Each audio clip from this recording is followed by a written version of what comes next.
Echoes of yesterday. The lighthouse at Cape Meridian had always cast its beam across both land and sea, much like how Nikolai and Elise's love had illuminated their small coastal town of Havenbrook. They were 17 when they first claimed the lighthouse keeper's garden as their sanctuary, a place where Nikolai would play melodies on his weathered accordion, while Elise identified constellations above them. "That's Cygnus," Elise would say, her finger tracing invisible lines between stars, "the swan that flies along the Milky Way." Her eyes, reflecting pinpoints of starlight, would turn to him with such certainty that Nikolai believed she could map not just the heavens, but their futures as well. Nikolai tucked this memory away as his train approached Havenbrook Station, the first time he'd returned in 8 years. The afternoon sun cast long shadows across the platform, not unlike the shadows that had stretched between him and Elise since he'd left. His departure had been filled with grand promises. He would study at the Vienna Conservatory, become a renowned pianist, and return for her. They would travel the world together, following both his music and her stars. But life, as it often does, had other orchestrations in mind. His career had indeed flourished, but their correspondence had withered like flowers without water. "Welcome back, stranger," called a familiar voice. Marcel, his childhood friend, stood waiting, older now, with beard-stubbled cheeks and a knowing smile. "Marcel." Nikolai embraced him, feeling both at home and adrift. "The town seems different." 8 years will do that," Marcel replied, helping with Nikolai's luggage. A sleek case holding sheet music and a battered suitcase containing everything else. Some things change, others stay exactly the same. They drove through town in Marcel's truck, passing storefronts that had transformed from Nikolai's memories, the old cinema, now a cafe. The bookshop expanded into what used to be a hardware store. Yet the sea remained constant, its waves greeting the shore in the same rhythmic pattern he'd internalized as a boy. "And Elise?" Nikolai finally asked, his voice carefully neutral. "Is she still here?" Marcel's hands tightened on the steering wheel. "She is, running the botanical garden by the old observatory now. Transformed the place, really. You should see what she's done with it." Nikolai nodded, imagining Elise among plants and flowers, her hands gently coaxing life from soil, just as she once drew melodies from him. He'd composed countless pieces with her as his muse, though none captured the essence of what they'd shared. That evening, after settling into his childhood home, preserved by his aunt, who had moved to a retirement community in the next town, Nikolai found himself walking familiar streets. His feet carried him not to the lighthouse as he'd expected, but to the hilltop observatory that Marcel had mentioned. The old stone building had indeed transformed, now surrounded by terraced gardens blooming with flowers that seemed to glow in the fading light. A wooden sign read, "Meridian Botanical Gardens, open until sunset." Heart-pounding, Nikolai approached.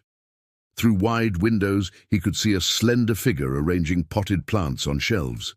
Her honey-brown hair was shorter now, falling just below her shoulders, instead of the waist-length waves he remembered. But the way she moved, with purpose and grace, was unmistakably Elise. He hesitated at the entrance, fingers brushing against the door handle. What would he say after all this time?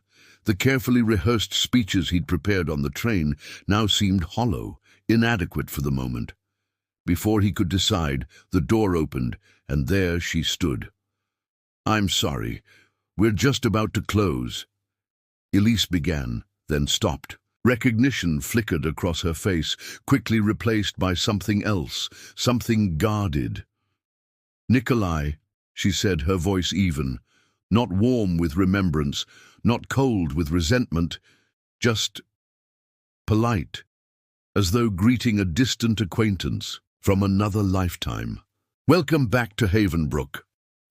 Nikolai stood frozen in the doorway of the botanical garden, the soft glow of evening light painting shadows across Elise's face. She looked at him with the clinical interest one might give a rare specimen, familiar yet catalogued, classified, and shelved away. Elise, he breathed, her name still feeling like a melody on his tongue despite the years. It's good to see you. You as well, she replied with a small professional smile that never reached her eyes. Are you here for a visit or? A few months, actually. I'm taking a sabbatical between concert tours. The words felt stilted, as though they were strangers making small talk at a train station. In a way, perhaps they were. She nodded, glancing at her watch. Well, as I mentioned, we're closing for the evening, but you're welcome to return tomorrow. We open at 9. The dismissal was gentle but unmistakable. Nikolai took a half-step backward, struggling to reconcile this composed woman with the passionate girl who had once whispered constellations against his skin. Of course, he managed. I just wanted to see the gardens. Marcel mentioned what you've done with the place. Marcel talks too much, Elise said, but there was fondness in her voice. The observatory still functions, you know. We hold stargazing events on clear nights. Nikolai caught the slight emphasis on we, and wondered who else shared her nights under the stars now. The thought pinched something vital within him. I'd like to attend sometime, he offered. Thursday evenings at 8, she replied, already turning back to her plants. Good night, Nikolai.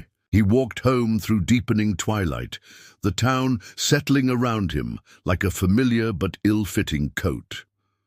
When he reached his aunt's house, he went straight to the old upright piano in the living room. His fingers found the keys without thought, playing a melancholy piece he'd composed years ago titled Havenbrook Nocturne. The next morning, driven by equal parts curiosity and an unspoken need to understand what had happened to them, Nikolai returned to the botanical garden. Daylight revealed its full splendor, terraced beds arranged in concentric circles around the observatory, mimicking orbital patterns. Plants were grouped not just by species, but by the celestial bodies that influenced their growth cycles. The lunar garden, explained a cheerful voice. A young man with bright eyes and dirt-smudged hands approached. I'm Theo, assistant horticulturist. Can I help you find anything? I'm just looking around, Nikolai replied. It's remarkable. All Elise's vision, Theo said with undisguised admiration. She's combined astronomy and botany in ways the scientific community is just beginning to appreciate. Did you know certain flowers open and close according to stellar positions, not just sunlight? Nikolai didn't, but he remembered Elise at 17, already theorizing connections between earthly rhythms and celestial movements. Is she here today? He asked, trying to sound casual. In the greenhouse, Theo gestured toward a glass structure glinting in the morning sun. Working on her night-blooming collection. Nikolai thanked him and walked the winding path to the greenhouse.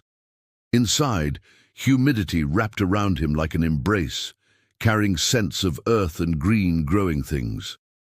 Classical music played softly, Debussy's Clair de Lune, and something in Nikolai settled at this evidence that some part of the Elise he knew remained. He found her kneeling beside a trellis of climbing jasmine, her fingers delicately training new growth along the supports. She wore overalls over a simple blouse, her hair tied back with a bandana.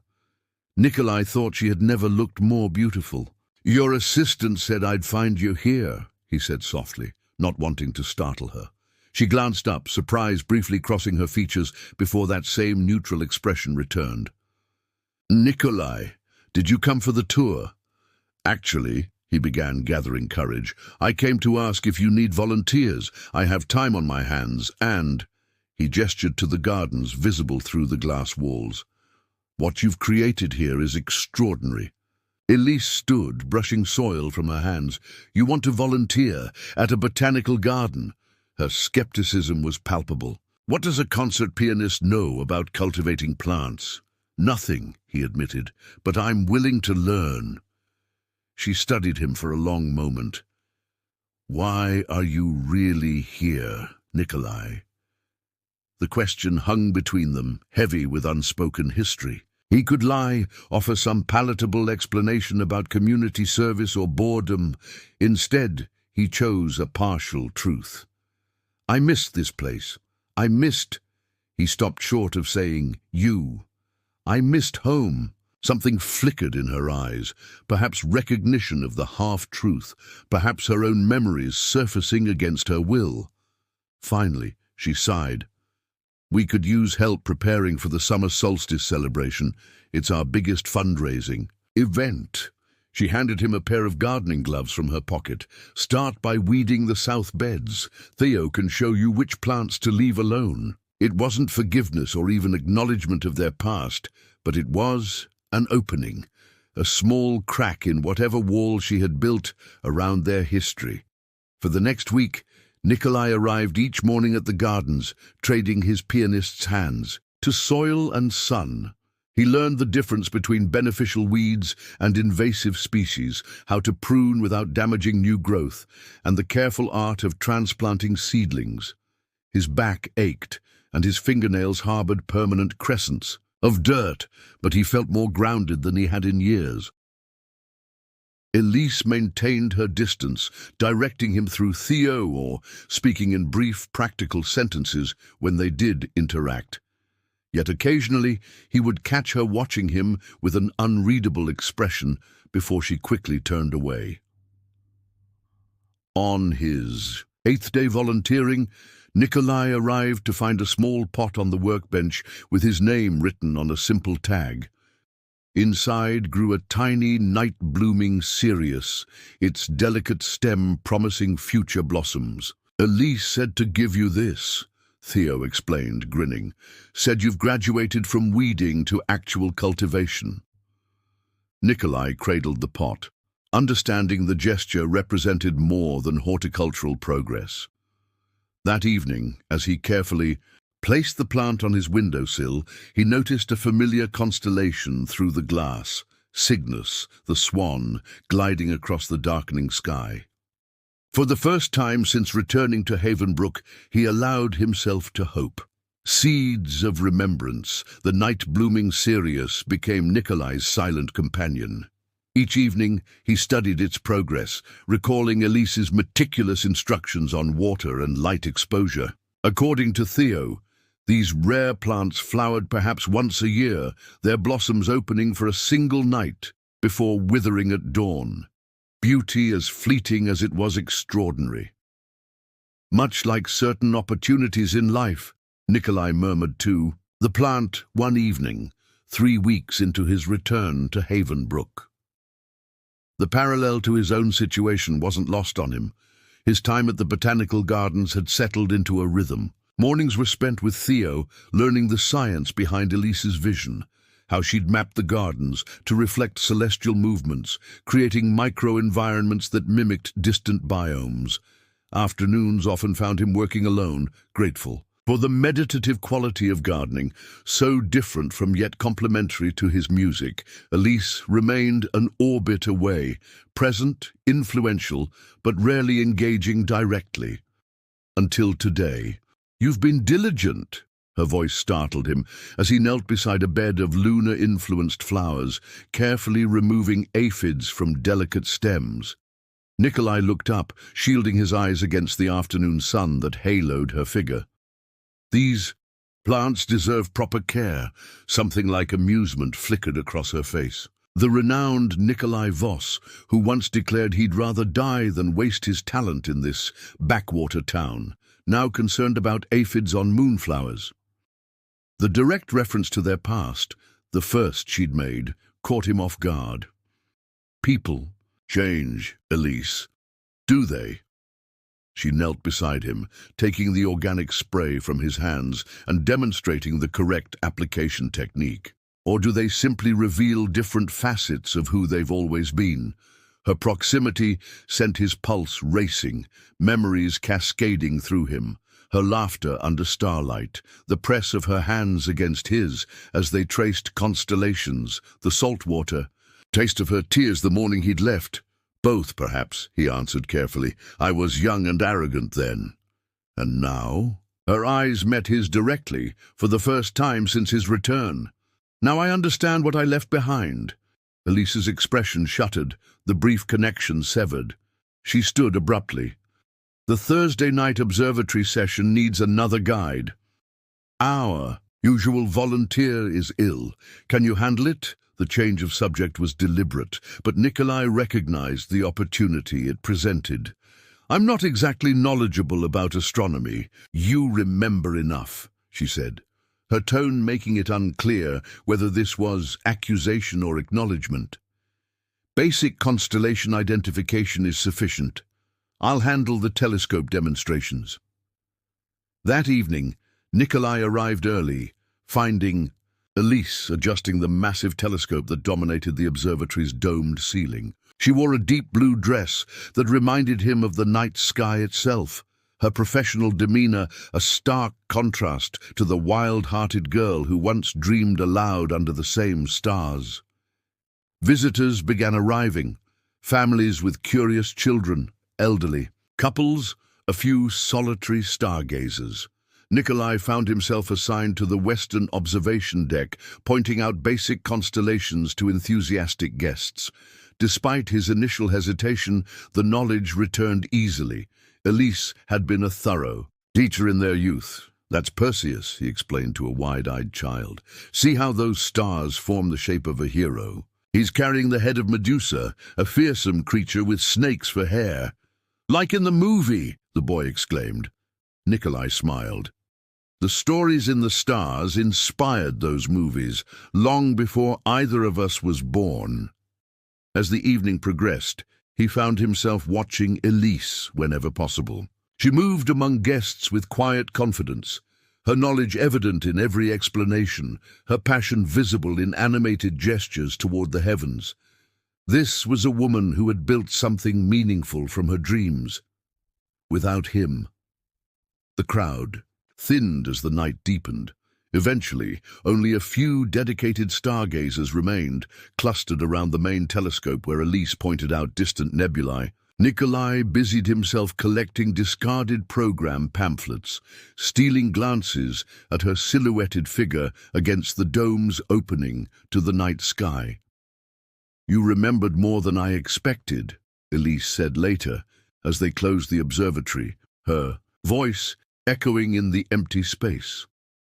Some lessons leave permanent impressions, Nikolai replied, helping her cover the smaller telescopes. She paused, hands stilling on protective canvas. Why did you really come back, Nikolai? The directness of her question demanded equal honesty. My last concert tour ended in Paris. I sat in my hotel room afterward, surrounded by reviews calling me brilliant and transcendent, and felt nothing. He met her gaze steadily. I realized I'd been playing the same hollow notes for years, technically perfect, but emotionally vacant. So you came back to find inspiration. Her voice held a dangerous edge. Mining old memories for new compositions? I came back to find myself, he corrected gently. The part I left behind when I chose ambition over... He stopped, uncertain, whether naming what they'd shared would push her further away. Elise's expression softened slightly, revealing a glimpse of vulnerability beneath her carefully constructed armor. The boy who left dreaming of Vienna's concert halls wouldn't recognize the man pulling weeds in my garden. Would you have preferred I stayed exactly the same? I would have preferred you stayed, she answered simply, the words hanging between them like a confession.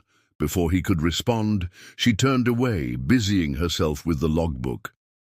There's an event tomorrow night, a fundraiser dinner for the garden's educational program. We could use another server if you're available.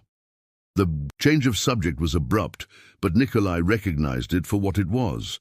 Not dismissal, but self-preservation. Of course, he agreed.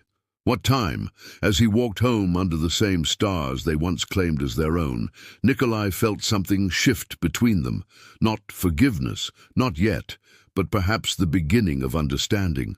The fundraiser dinner transformed the garden's central pavilion into an elegant dining space, string lights mimicking constellations above tables adorned with Elise's carefully cultivated centerpieces. Nikolai, dressed in the black uniform provided, moved between tables, serving local wine and clearing plates, occasionally catching Elise's eye across the room as she charmed potential donors.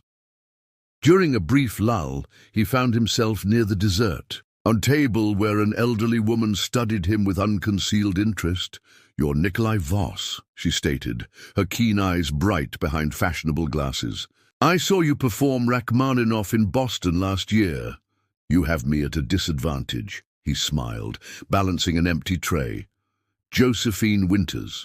I taught Elise astronomy at university before retiring here." She tilted her head, considering him. "Interesting to find a concert pianist serving canapés. Life takes unexpected turns." "Indeed." Her gaze shifted to where Elise stood across the room. "She waited, you know. 2 years of checking her mailbox daily, scanning crowds at her graduation hoping to see your face, even kept applying to astronomy programs in Vienna, though she never submitted the final applications." Nikolai felt the weight of her words like stones. "I didn't know." "Of course not." Josephine's tone held no accusation, only calm observation. "The question is, now that you do know, what will you do with that knowledge?" Before he could formulate a response, Elise appeared beside them. "Professor Winters, I see you've met our volunteer. An old acquaintance, apparently." Josephine smiled. "He plays Rachmaninoff with surprising restraint for someone so young." "Nikolai has many surprising qualities," Elise replied, her tone unreadable. "Would you excuse us? The mayor is asking about our solar mapping project." As they walked away, Nikolai caught Josephine's knowing smile, feeling as though he'd just encountered a guardian at the threshold of something important. Someone who understood the constellation of connections between him and Elise better than either of them currently could. They stood in companionable silence, watching as the meteor lily buds visibly strained against their casings.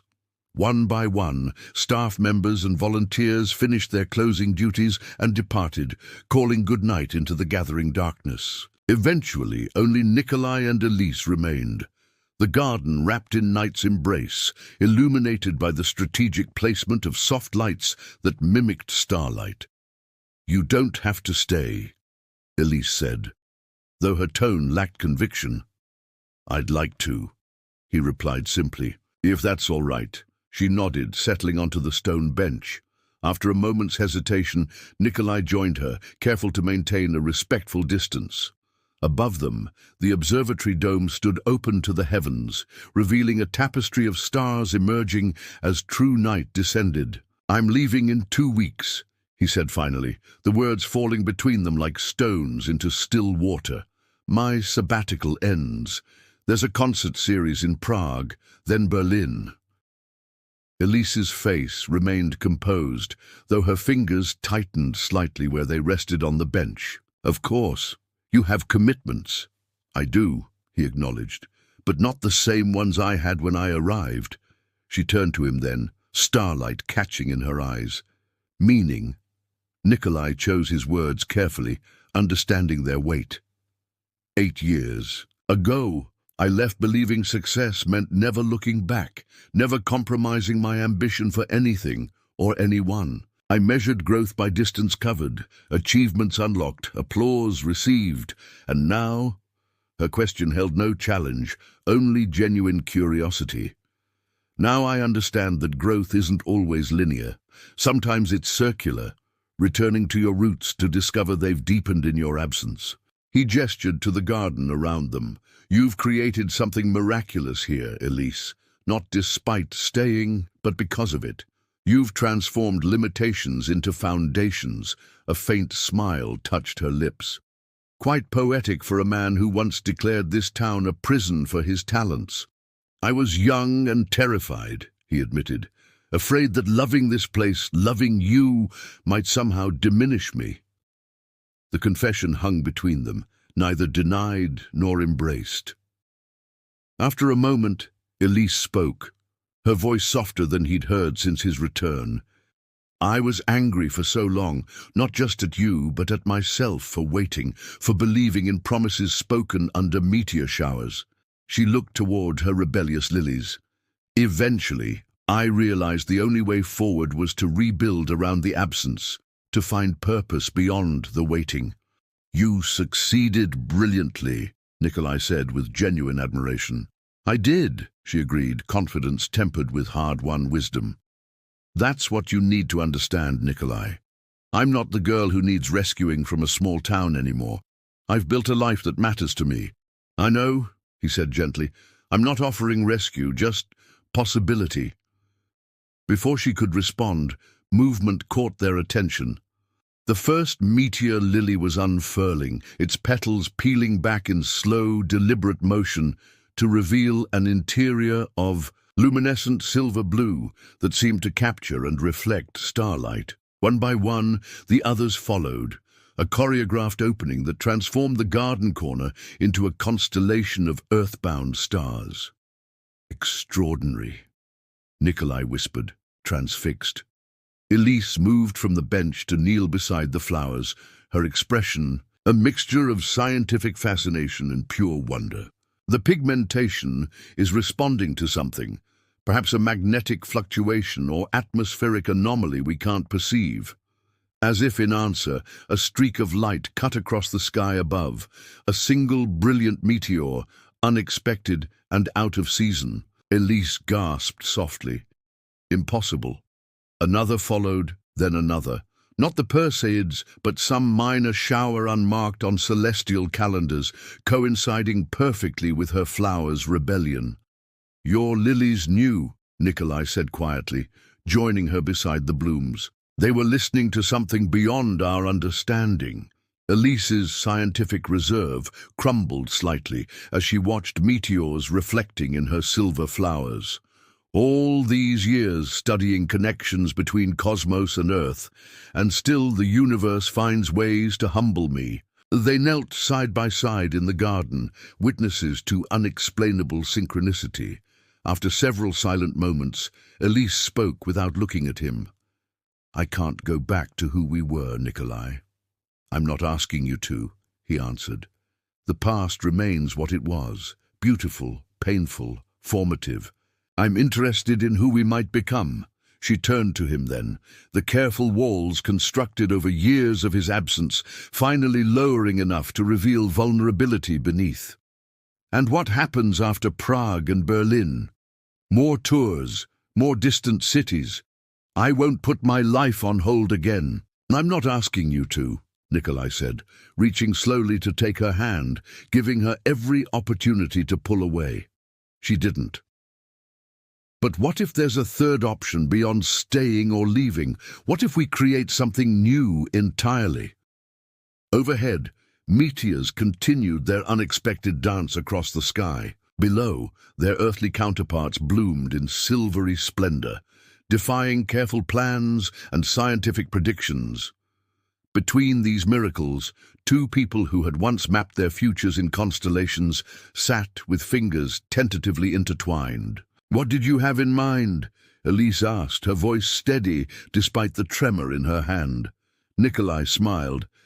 I've been offered a teaching position at the conservatory in Geneva, 3 days a week with weekends free. It's a train ride from the European Space Agency's Astronomy Center, where they happen to need a botanical consultant for their Mars habitation project. Surprise flickered across her face. You've been researching this. Hope requires preparation, he acknowledged. I'm not asking you to abandon what you've built here. The university has satellite campuses. The botanical garden has assistant directors capable of managing day-to-day operations. You've thought of everything, she said, a hint of her old teasing warmth returning. Not everything, he admitted. just possibilities. The rest would be for us to discover together if you're willing." Elise was silent for a long moment, her gaze moving from the blooming lilies to the meteors above, and finally back to their joined hands. "I need time," she said at last. "Not years, but time to consider what this would mean." "Of course," Nikolai agreed, understanding this was neither rejection nor acceptance, but something more honest than either. The recognition that genuine connection couldn't be rushed or forced, only nurtured with patience and care. As if responding to this understanding, the largest meteor lily finally opened completely, revealing at its center a perfect spiral pattern that mirrored the galaxies wheeling overhead. "Beautiful," they both whispered simultaneously, then laughed at the synchronicity. 6 months later, as autumn painted Geneva's landscape in burnished gold, Nikolai stood at the window of his apartment near the conservatory, watching the first snowflakes begin their descent. Behind him, a piano held sheet music for a new composition, titled Convergent Orbits, inspired by the unexpected meteor shower that had coincided with Elise's rebellious flowers. His phone chimed with a message, a photograph of Havenbrook's botanical garden transformed by winter, the observatory dome dusted with snow. Beneath it, Elise had written, "The meteor lilies have produced seeds. Professor Winters says they contain chemical compounds never before documented in terrestrial plants. The ESA team is ecstatic. I leave for Geneva on Friday. Your spare room still available?" Nikolai smiled, typing his reply. "Always. Though there's a perfectly good observatory on Mont Salève we could visit instead." 3 dots appeared, disappeared, then reappeared. "Finally, one step at a time, pianist.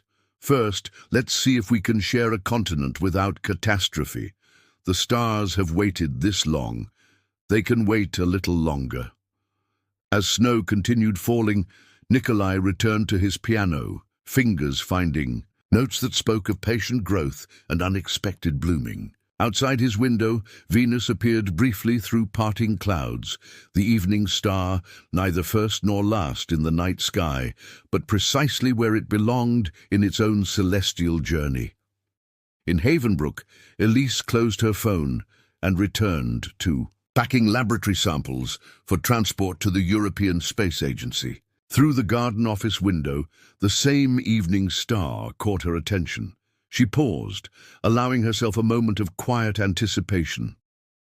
They weren't the same people who had once named constellations together on a coastal hillside. Those versions of themselves had served their purpose, setting events in motion before evolving into who they needed to become. Like her meteor lilies, blooming when ready rather than when expected, their connection had found its own timing, independent of human planning or celestial predictions. Some journeys, Elise had learned, followed circular paths rather than linear trajectories. Some separations, painful as they might be, created space for necessary growth. And sometimes the most extraordinary blossoms emerged not from perfect conditions, but from the resilience developed in their absence. She returned to her packing, humming softly, a melody she recognized from one of Nikolai's recordings, though she hadn't realized she remembered it. Beyond the garden walls, stars continued their ancient patterns, indifferent to human interpretations, yet somehow still bearing witness to the convergence of paths once diverged, now slowly, tentatively, finding their way back to shared light. Not to reclaim what was lost, but to discover what might yet bloom between heaven and earth, between past and future, between two people who had learned that love, like starlight, sometimes requires distance to reveal its true and enduring brilliance.